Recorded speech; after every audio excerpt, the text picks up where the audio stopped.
Hello, ladies and gentlemen. It's Mrs. Notzel. Welcome back to another week of e-learning.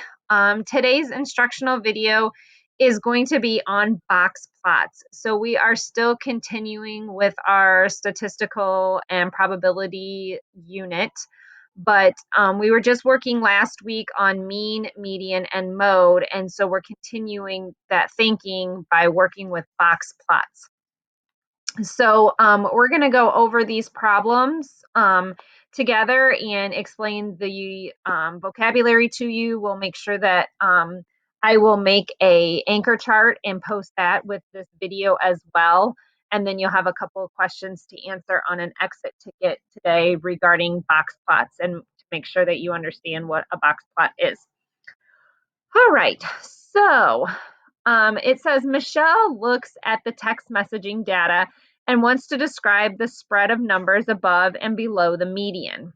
So that's the data set right there. So this right here is our data set. Okay, so we have 0, 10, 10, 10, 10, 20, 20, 20, 30, 50, 50, 50, 90, 100, and 100.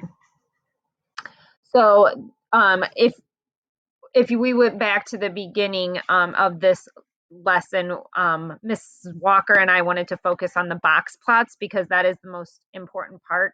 The first lesson in this, the first lesson in this unit, or in this lesson, lesson 28, is on line plots, which you guys have worked with before. And so we wanted to focus on these box plots. So anyway, this is the text messaging data that they found when they did when they asked a statistical question, and this is the information that they got. So the first thing that you need to do when you are doing a box plot is you need to line the numbers up in numerical order, just like we would if we were finding mean, median, and mode. And so they already did that for us. And they said that they wanted us to describe the spread of the data above and below the median. So the first thing that you need to do is you need to find the median. So remember, the median is the middle number. So we have 1, 2, 3, 4, 5, 6, 7, 8, 9, 10, 11, 12, 13, 14, 15 numbers. So if you took your writing tool, you could cross off 1, 1, 2, 2, 3, 3, 4, 4, 5, 5, 6, 6, 7, 7. So 20 right here is our median. Okay, that is our median. So we know that our median is 20. Okay, so now after we find the median, we know that the median is 20. Then we want to find what's called the upper and the lower quartile. Okay, so the lower quartile is the middle number between the minimum and the median. Okay, so let's talk for a moment about the minimum. When they say minimum, they mean the least number in the set of data or the smallest number in the set of data. So if we go back up here and we look at our data, our lowest number is 0. So 0 is our minimum, okay? And they want the middle number. What they mean is they want the median between the minimum and the, so you basically do not pay attention to this median anymore. You kind of draw a line through it like that, okay? So now you're just looking at this set of numbers right here. So we're trying to find the median or the middle number. So we have 1, 1, 2, 2, 3, 3. So this number right here is our lower quartile. Okay. Then the upper quartile is the middle number or the median between the original median and the maximum number or the highest number. So again, if you look at our set of data, our highest number or our maximum is 100.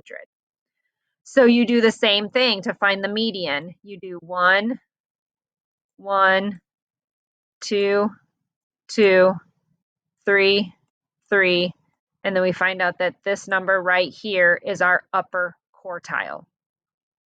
Okay, now remember, if there were two numbers that met in the middle, when you cross those off, you would add the two numbers together and divide them by 2 to find the median or the middle number.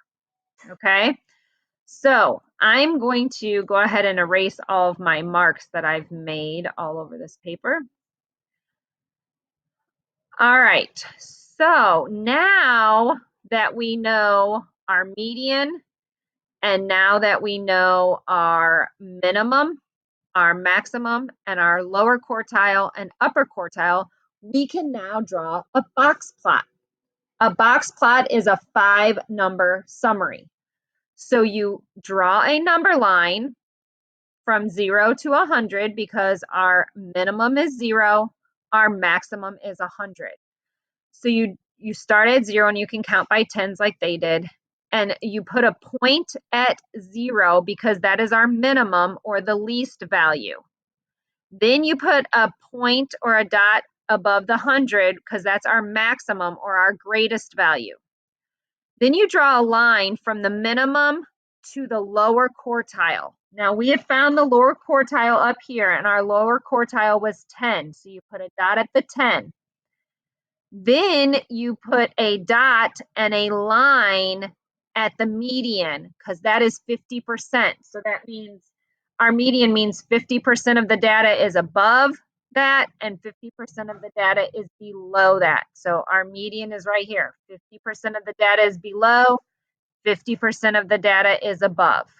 Okay, so you put a dot at the median with a line through that dot. Then you put a dot at the upper quartile, and our upper quartile was 50, so you put a dot at 50, and then you draw a line here to the maximum.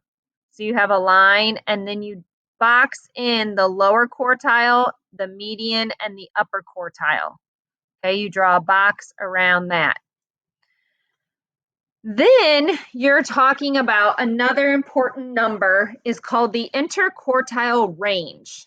The interquartile range is the difference between the upper quartile and the lower quartile. Now we talked about range last week, and range was between the biggest number and the smallest number, or between your maximum and your minimum.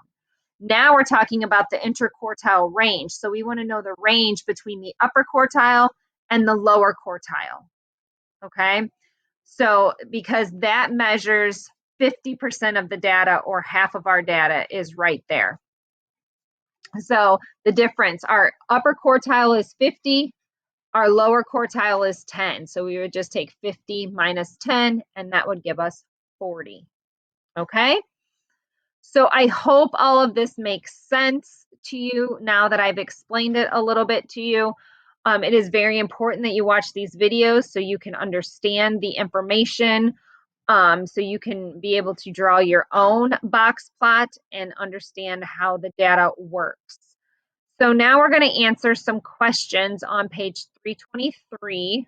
So you can follow along in your books if you have them, but you don't have to do this page. You can just follow along. So it says, what is the median of this data set? Okay, well, we already figured that out. So we can say I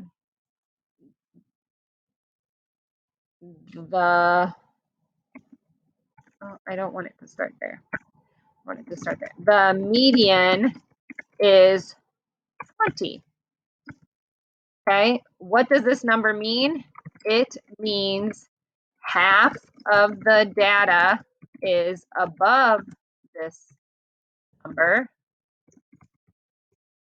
and half of the data is below this number. Okay, so that's what this means. I'm going to change the color to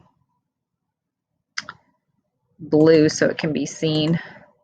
No, that's not really that much brighter, so we'll change it to red. There we go. All right. Is there a wider spread above or below the median? So let's go back and look at our data. Okay, is there a bigger spread above the median or below the median? I'm going to give you a second to look at that and think before I answer it for you. Okay, ladies and gentlemen, hopefully you had some time to think about that. So when we're looking at this, there is a wider spread above the data, above the median, because the data goes from 20 to 100, and there's a lot more, you know, range and data between 20 and 100 as if there is between 20 and 0. All right, so when we click on here, we can say there is a wider spread above the median because the data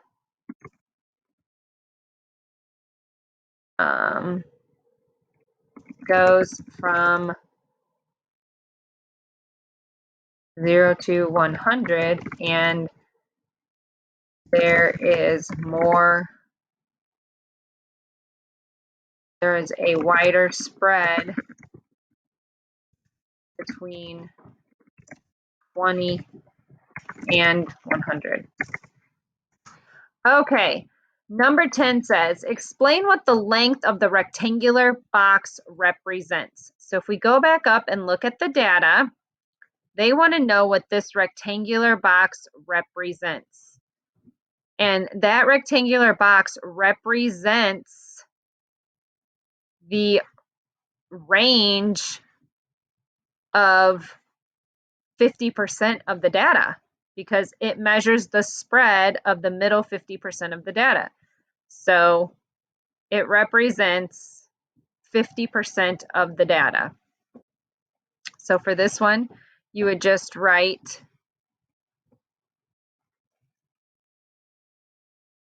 it represents the range.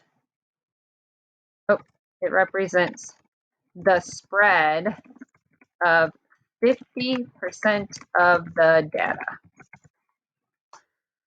Explain what the lines extending from the ends of the box represent.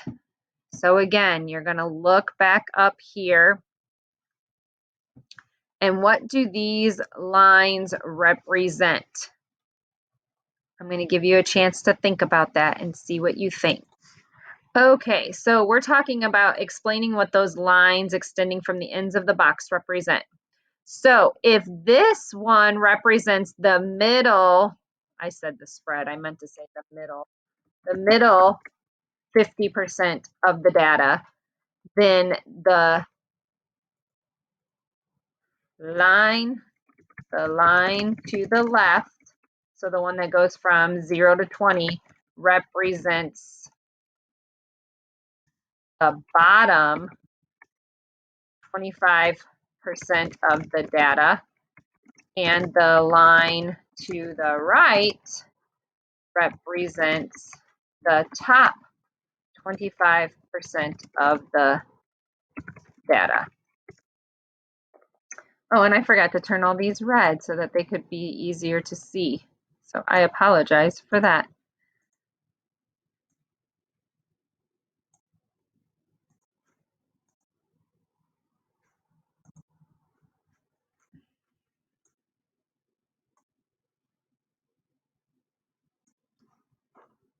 And then we have one more question to do.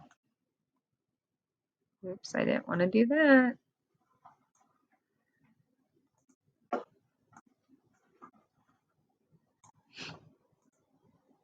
All right, on this last one, what is the interquartile range, or IQR, of this data set? All right, now we already talked about that a little bit when we were going over what the definition was. The IQR is 50, which is your upper quartile range, minus your lower quartile, minus 10, which which equals 40. So that is our interquartile range of the data. It is 40. And then it says, is it affected by the outlier? So remember, the outliers are the data that's further out from the set. That's what we learned about last week. And the answer is no. The IQR is not affected by the outlier. So those are our problems for today.